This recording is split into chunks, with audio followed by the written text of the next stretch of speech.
Nearly every new member or PT client is asked, what are your goals? And today's episode, Dr. Heather McKee will discuss why this may not be the best question to ask if we want long-term members and clients. And she'd know, as a PhD who specialises in designing behaviour-led experiences that keep people coming back. This is one of the most interesting interviews we have ever done. Welcome to the Fitness Business Podcast with your host, Justin Tamzett.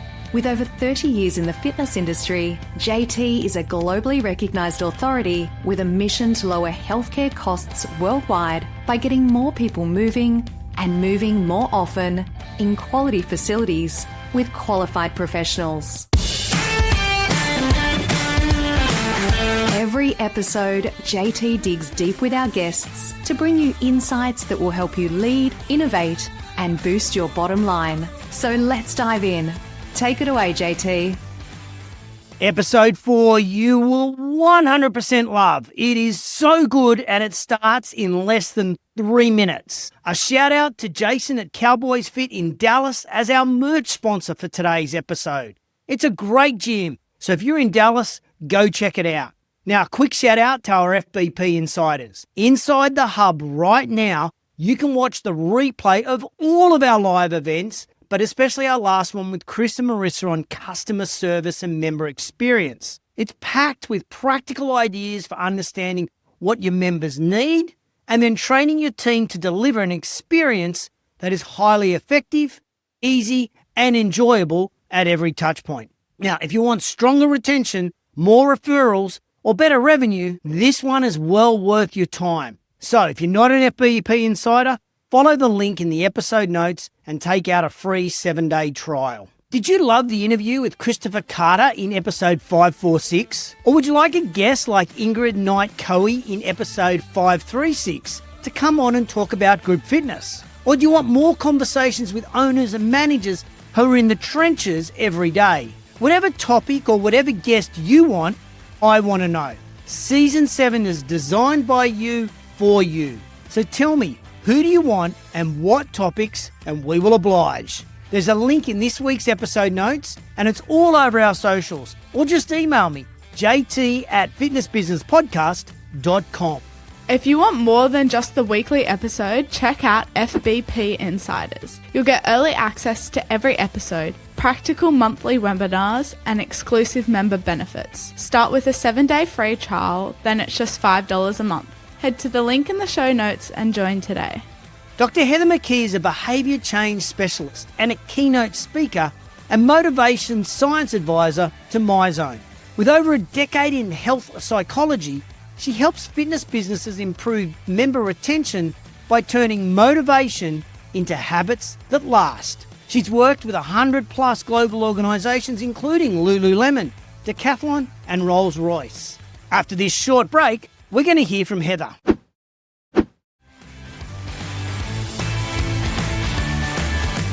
Welcome Dr. Heather McKee, or to her friends, we call her Heather.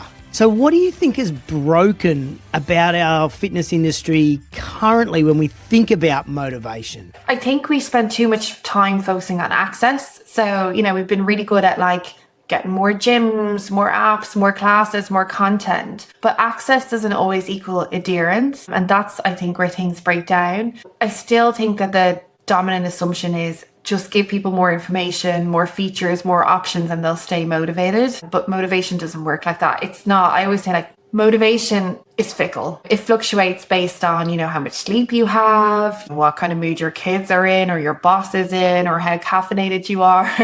And so when we design systems that rely on people feeling motivated all the time, we're setting them up to fail. And actually the thing is, even when we think about fitness operators, we always meet people in the height of motivation. So we always meet them when they're at their best of their best. And so we need to start thinking about, well, what happens when motivation dips? What happens when life happens? Because motivation is not a tool that we should be relying on. We need to kind of work towards, I talk a lot about we need to move away from information and more towards implementation, because years of behavioral science has shown that actually education and information does not always equal implementation.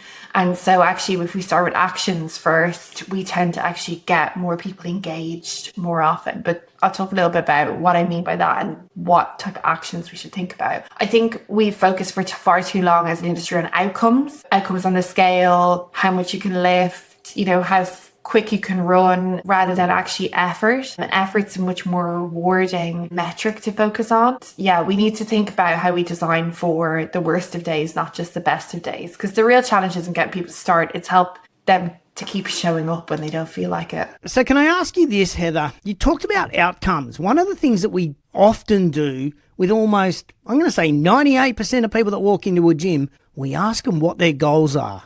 Is that a good thing or a bad question to ask new members? It's not a bad question. It's like, you're trying to understand what their motives are. But if you place everything on a specific metric or outcome, so for example, let's say like losing X amount of weight or achieve X amount in a race, like that's only just a snapshot in time. And as I say, like goals are only a snapshot in time. What we need to get people to do is actually be more engaged in the processes, because the problem with goals is if I put in loads of effort and actually at the end of the day I step on the scales and the needle hasn't moved, or I run the race and I haven't got that time, do you think it's more motivating for someone or less motivating? And if you hang your hat on those external metrics, we call it extrinsic motivation, it's actually very slippy. So it tends to cause short-term engagement. So people can be motivated by it for a while. And, we've seen that people can be motivated extrinsically for maybe 1 or 2 months, but actually,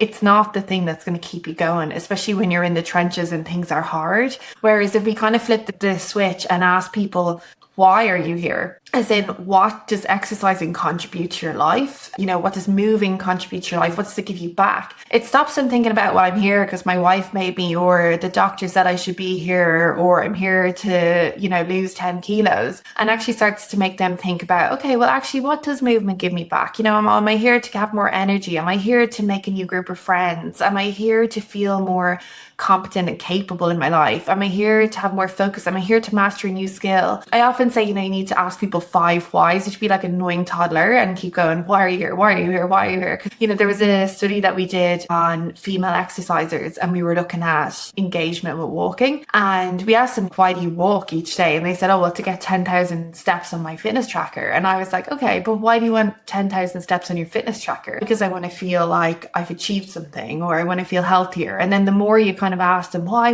they're like, yeah, I just want to feel more confident. I want to feel more capable. I want to have more energy in my day. I want to feel less sluggish. I enjoy the way it feels when I go for a walk. And those are all what I call intrinsic or sticky motives. Intrinsic is quite nice because it translates in Latin into inward, or goods for the soul. So essentially it's like how something nourishes you. And if you can cultivate that intrinsic motivation, it's much more likely that someone will stick, because they stick for other reasons beyond that single one-time snapshot metric. I think a couple of really interesting points you made there. And we often talk about this in the sense of SMART goals. But you're right, if there is a SMART goal, you can either pass or fail. There's not anything in between, is there? Yeah. And I often say as well, like people often set like 10 out of 10 goals. Like, so they'll say, oh, typically people will be like, oh, I want to get to the gym 3 times a week. So that tends to be their goal. And that's it. And so if they only go twice, they feel like they failed in some way. And if they go once, they really feel like they failed. And the thing is, I'm like, that's great. That's one level of a goal. But what's a 9, 8, 7, 6, 5, 4, 3, 2, 1? Because there's never a week. Like I was at a conference a few weeks ago and it was all fitness operators. And I said, how many of you have ever had a year where you've been consistent,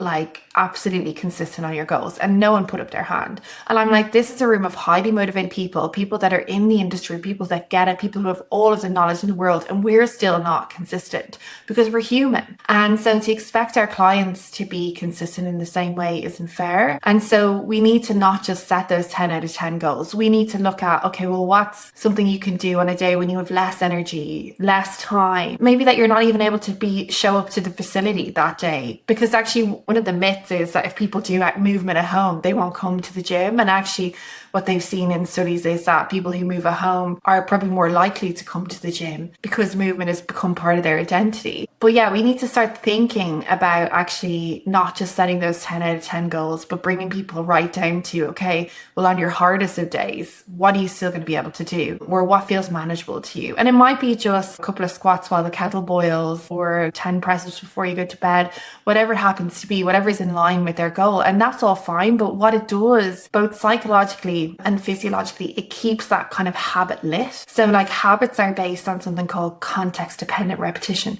So you do the same thing in the same circumstance enough times and it becomes a habit. And so they're non-conscious processes. So just like put on your seatbelt when you get in a car, or tying your shoelaces, or any of those things, they just happen automatically without you having to think about them too much. But the only way they can get to that point is if you repeat them often enough. And so even if we repeat them in a smaller way, we're still telling our brain this is something that we do day in, day out. So the brain will then start to cue us over time. Oh, it's time to go to the gym. It's time for your workout. Oh, this is what we normally do at this time of day. So you're not relying on motivation. You're actually relying on your non-conscious habitual processes to cue you into engaging in a particular movement. Now, I know you do a lot of work with MyZone, or have recently, and I want to come to that work shortly. But you talked about that intrinsic motivation. At the moment, we have so many wearables and there's so much data managing and measuring what we do in life as well as what we do in the gym. Is that data extrinsically motivating us, or is that data intrinsically motivating us? I love data,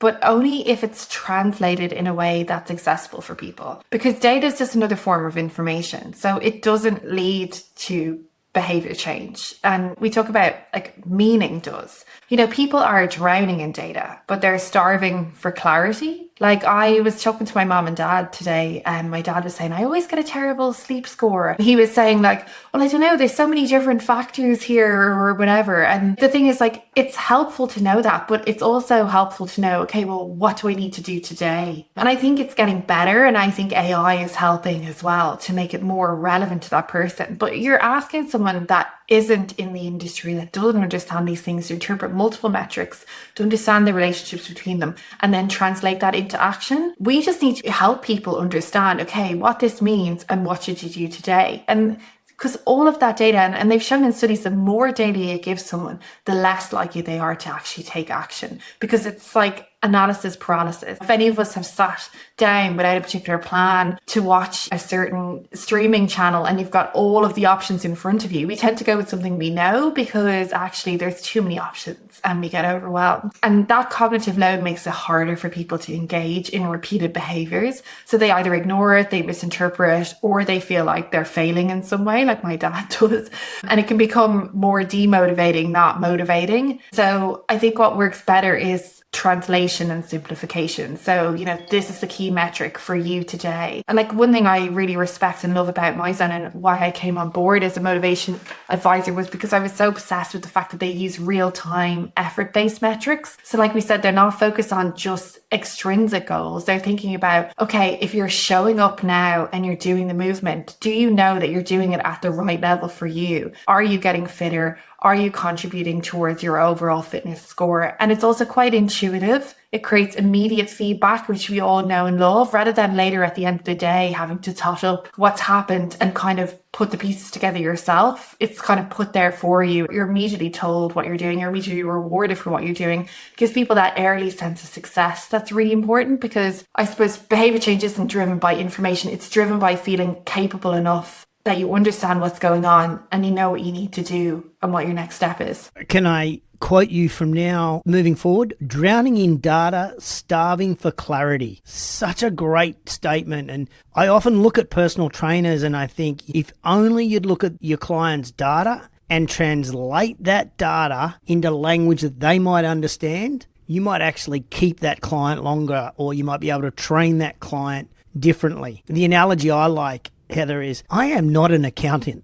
And when I hear my accountant talk about what's on my balance sheet and my P&Ls and my debt ratios. I'm like, this is a different language. I need you to translate that to me so then I can work out what actions I need to do. My last accountant didn't do that, so I fired them. And I do wonder sometimes with our members whether that's exactly the same thing. They're like, I don't understand this data, so I'm either not going to go to the gym or I'm firing that trainer. Yeah, I'll let you in on something. I've asked my accountant to speak to me like an 8-year-old because otherwise I don't understand what you're saying. So just always speak to me like I've got a reading age of an 8-year-old because otherwise I don't understand. I want to ask you this one about sticking with exercise long term. When you look at people and you've done your research on so many different people, what's the real difference between somebody who sticks with a program and those who drop off? Great question. And this is something I've kind of been obsessed with forever. I'll tell you, it's not willpower and it's not discipline. It's not like you were sick at school the day that the willpower muscle was handed out, and everyone else got it. It's not even initial motivation. The biggest difference is that they have systems and structures to support real world, real life. And there's kind of 3 kind of key things that I think are important. And I've seen in my research, and then I've seen over, my work in the field for the last kind of 15, 20 years, people who shift from that outcome focused to identity focus. So they're not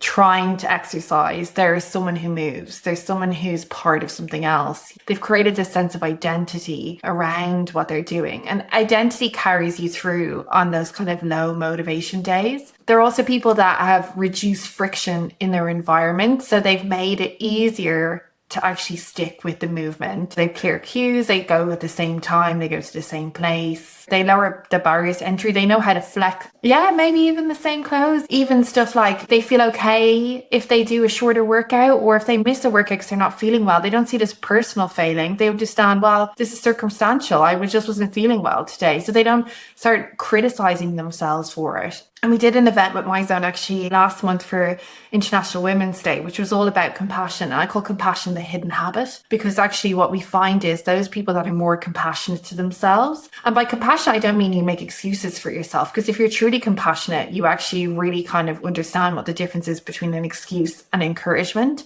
But it was a really powerful session that we did because it helped people understand that compassion is vital to actually being able to stay the course with any goal. And the research has shown time and time again that those that are actually able to see things, like I say, that it's not a personal failing necessarily if you're ill and you miss a workout. It's just circumstantial and you will pick yourself up and you will keep going. And people that actually as well, like they don't rely on feeling ready. They rely on things being set up to make action easier. So they rely on the fact that they know that they're going to be better when they're in a group, or they're going to go running with a friend, or they prefer a group fitness class. Like, for example, like I've done sports science, exercise psychology, and then a health psychology PhD. I know a lot about movement, and yet I go to fitness classes, or I do a fitness class, or because I just like to be accountable in a group. That is how I know I move well. That's how I know I stick with it. Again, it doesn't matter how much knowledge or information you have about this. It's actually about understanding what works for you. I also think the final thing is like with this, and this kind of overlaps with what I just said about self-compassion, they actually allow themselves to see their progress. They feel recognized, they feel part of something. So it's like this whole system around the person. And when you design for that, like you stop asking, why aren't people motivated? You start asking, like, how do we make showing up the easiest and most rewarding option? How do we help people build an identity around movement? How do we reduce the friction in their environment? How do we make them see their progress better? Again, something I feel that My Zone do really well is like immediately you can see if you're in the right zone for yourself. Immediately you can see your progress. And I think that's one thing that's a little bit frustrating sometimes about other wearables is you can't always immediately see your progress. And so that can be quite rewarding for people to be able to see that. Now, a couple of times you've mentioned movement when I could have actually substituted in exercise. So I'm curious about your language choice there and whether that actually has an impact on people with sticking to coming to the gym.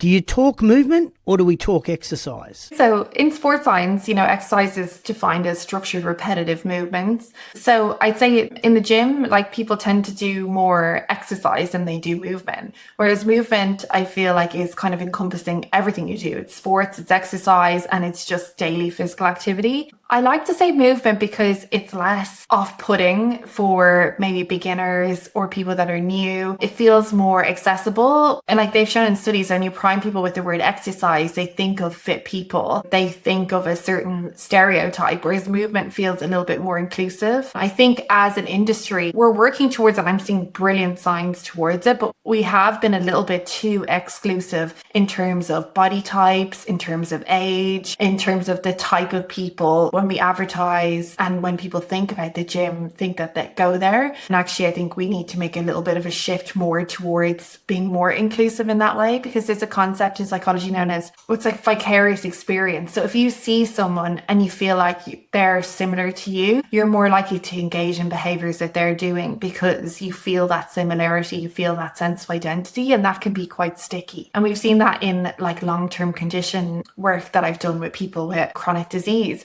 When they show up to a facility and it's actually full of people that are struggling with the same condition as them, they're actually way more motivated and way more engaged in movement because they realize, oh, there are other people here like me. But one of their primary fears, and when you ask people why would they be afraid to go to the gym, they often say, well, it's just because it's full of fit people that aren't like me, and they don't see themselves as the type of person that goes to the gym. So I think movement maybe is a little bit more of an accessible term for people. I think there's probably lots of people nodding as they're listening to you right now that they would agree that exercise, it can be an intimidating term, whereas movement is certainly far more encompassing of what we're trying to create. The other thing I wanted to touch on, you described yourself. I wrote down know thyself, and I wonder whether instead of sitting down with new members and sitting down and spending so much time on their goals and what their goals are and how we're going to get your goals, maybe it's questions more about getting to know who they are and what type of exercise they like. Like you said, do you like working out in a group? Do you like moving in a group? Do you like sweating? Do you just like glowing? Do you just like getting your heart rate? Like just asking some of those sorts of questions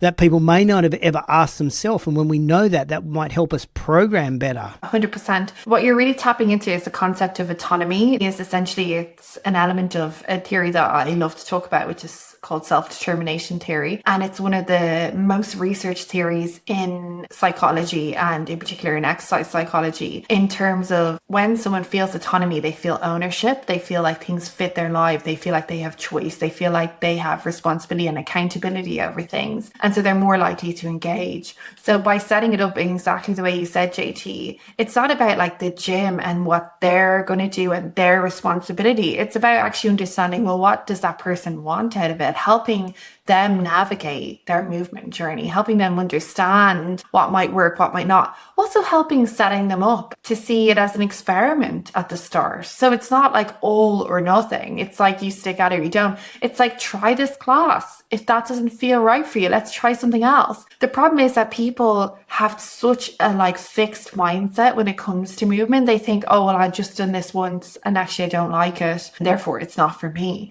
But it's like, let's try different modalities. Let's try them in different ways. Even stuff that like, a lot of people find running difficult, but then you put them in a different environment, they really enjoy it, or you give them different music and they really enjoy it. You could bring them running with a friend, they really enjoy it.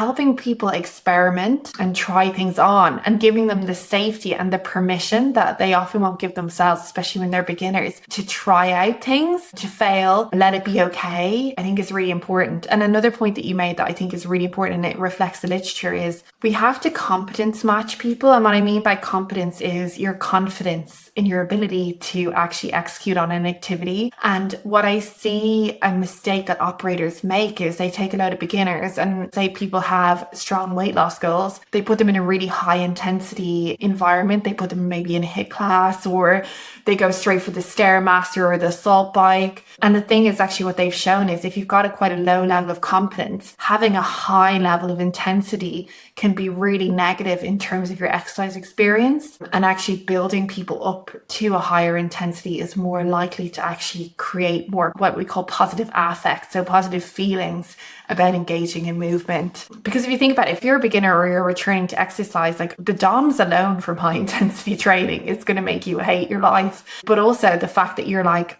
I feel stupid. I don't really know what I'm doing. Everyone else seems to be getting this right. Like I'm working really hard, but I'm nowhere near where everyone else is. And so it's really important to kind of bring people back. And again, not to kind of beat on the same drum, but like that's one thing that really attracted me to MyZone, because it's your race, your pace. It's based on your heart rate, your own personal data. And so, you know, you can be in a class full of other people, but you're only competing really against yourself in the long run. And that's really important, because actually that's the best, and it's more aligned with an intrinsic metric than an extrinsic metric. So you're not forcing yourself to comparing yourself to others and feeling like you failed. You're actually working against the own boundaries of your own fitness and being able to kind of move the needle more on those. And it's a way more engaging way of getting people at different competency levels to stay engaged. When did you start doing work with MyZone? October last year. Right, so I have a bone to pick with you then, Dr. Heather McKee. On my MyZone app, there's now a thing called the streak.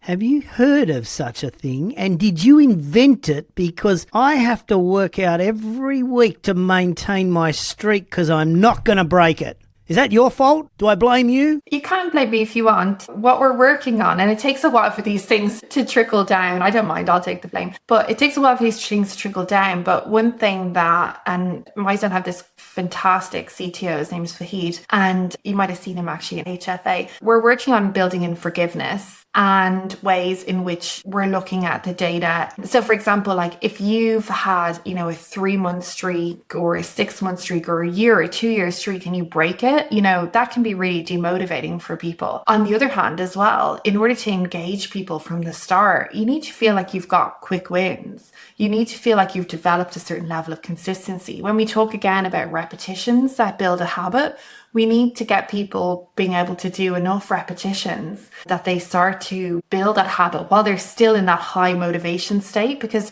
I often think about it like this: when you start out on it with a new wearable, a new app, a new facility, your motivation is up here, but your habit is down here. And what we want is, as your motivation declines, we want habit to take over. And so then it just becomes more automatic. And so you don't rely on your motivation anymore. And so, you know, that's the rationale behind weekly streaks, because it helps people engage in the repetition that's necessary, but it also helps them get started while their motivation is still high. Yeah, and like you see it with Duolingo. You talk to people who do Duolingo and they're at a 450-week streak and they're not going to break it. They're just going to do that session. So let me ask you this. Did you coin the phrase MoTech? I think it was Joanna Walker at MyZone that coined it. What does MoTech mean? So it's not some lad called Mo. It's actually motivation technology. It's essentially a reframe of what technology and fitness is for, because, you know, as we've discussed, JT, you know, so for so long, tech has been about measurement. It's been about steps and calories and heart rate and sleep. And MoTech doesn't ignore that, but it flips it and asks, you know, how do we use technology to actually drive behavior, not just record it? And I think that's a really important question, because what people need now isn't another dashboard. It's like support, it's direction. Or, you know, as we framed it when we did our evolution event, we've given people the map. So they've got, you know, all of the data, they've got all of the access, but what they need is a compass. They need to be able to understand what direction they need to go in and why. Like from a behavioral science perspective, long-term adherence happens when 3 conditions are met. And this is the conditions that we've engineered into MoTech. And these are based on the theory that I mentioned before. So autonomy, we already talked about, feeling like you've got ownership, feeling like something fits your life. Competence, which we've spoken about many times today, feeling like you're capable, feeling like you can see progress. And relatedness, so feeling part of something and feeling like you're connected to others. And MyZone's done this really well in terms of they focus on effort over outcomes, and that builds confidence early. It feels like anyone at any level can succeed, which they should feel like. And they focus on real-time feedback, and that closes the habit loop in the moment because it's rewarding. It makes that person feel engaged. They focus on social visibility, social engagement, social connection, and that makes, you know, consistency visible, makes it contagious, and it makes it easier to engage. I don't know, I think MoTech is in essence about connection. It's about feedback, it's about community, rather than just hardware alone. And like for me, I think it represents the future of engagement, a shift like where we stop worrying about, like I said, like the data itself, and we start to think about actually, well, what does it mean for us and how does it apply to my life? So I know that the founders of MyZone really lent in hard, I guess, on gamifying workouts. Has Motech evolved from gamification, or is gamification part of Motech? I think gamification is part of it. I think where people go wrong with gamification is that they gamify at the expense of actually actions and behaviors in the real world. And what I mean by that is, you mentioned Duolingo earlier. Duolingo is a really highly gamified app. And what's questionable about Duolingo is, does it just teach you vocab, or are you actually having conversations in that language in the real world? And it tends to be one of the number one reasons why people quit, because they're actually not necessarily doing the behaviors in the real world. And I think that's where the gamification in MyZone is a little bit different, because we can see the entire wearable, the entire app, the entire process is about actually what you do in the real world. So like, often I find the issue with digital fitness health platforms, well-being platforms, is that they make the app or the platform sticky, but actually not the behaviors that we need to ignite in the real world sticky. So they can make people really addicted to your app, but actually, are they getting the health benefits necessary? Are they actually getting the movement that they need? And I think that's where MyZone are quite different, where the gamified supports actually engaging in behaviors in the real world. So I'm a big fan of MyZone. I'm a Hall of Famer. Thank you. I can hear all the applause around the world right now. One of the things that they announced at HFA, which I thought was a really interesting innovation that I'm sure we can track back to your studies and your knowledge, is that the first level, I think, was iron, and I think you got it after 3 months of doing your number of MEPs. But now they've got, I think it's copper, and you get copper after your first workout.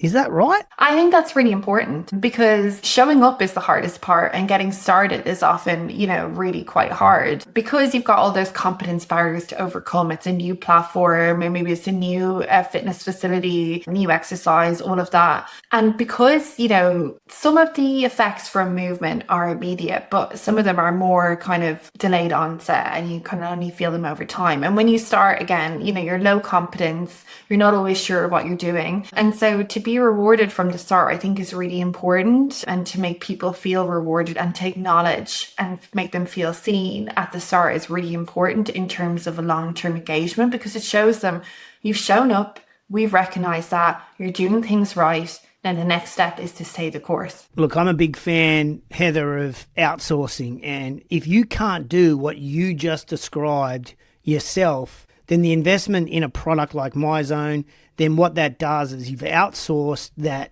immediate reward for that member because you can't do it. To me, that's the greatest investment to get that person on the road to becoming a regular exerciser or mover. So kudos to MyZone and kudos to you for that sort of thinking. My last question for you is this, because this has been fascinating conversation and absolutely piquing my interest on the psychology of exercises, but also the psychology of owners.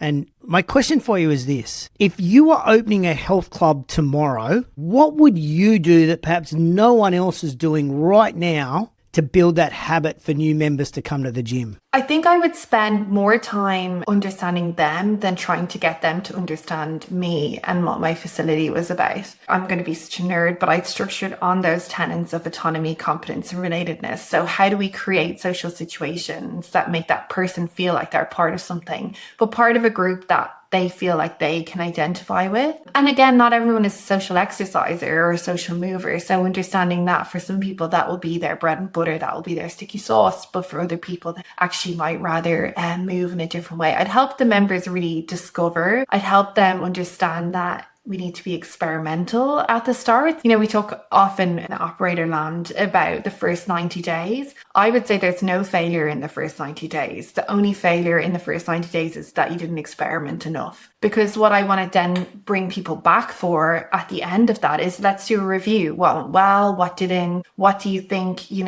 enjoy the most? What made it hard? What got in the way of you actually showing up here, and why? Do you have any ideas about how you would overcome that in the future? Actually helping them solve for real life, but doing it kind of post hoc. So when that motivational high is gone and they've actually seen that, okay, this is how it's going to work in my, real world Tuesday evening when I'm stressed and the kids are giving me a hard day and my boss has been giving me a hard day and I feel unmotivated. Like, what's going to be the pull that gets me to go to my facility, to turn on my app, to do my movement? So I really want to focus on those kind of pillars. No failure in the first 90 days. I love it. Well, and then I think you actually said your only failure is if you don't experiment and try different things in the gym. Yeah. And like the thing is, like one of the conclusions of my research studies was failure is success if you can learn from it. And that was one of the key differentiators between people who stuck at things for life versus those that relapse. It was because they actually just took that failure as learning, but we don't give people the option to reflect. We do all of the kind of reflection at the start when people actually don't really understand the real world appliedness of the process. And actually what we need to do is let people try things on, let them experiment, and then reflect on what went well and what didn't, and work on growing for the future. Well, between you and me, Dr. Heather McKee, I really hope you don't open a health club next door to me, because I think you might actually keep your members a lot longer than me in my old traditional ways. I have learned so much, and I hope all the listeners today reach out to you on LinkedIn, talk to you through the MyZone network if they've got MyZone. If they don't, they should certainly have a chat to the MyZone team in whatever country they're based.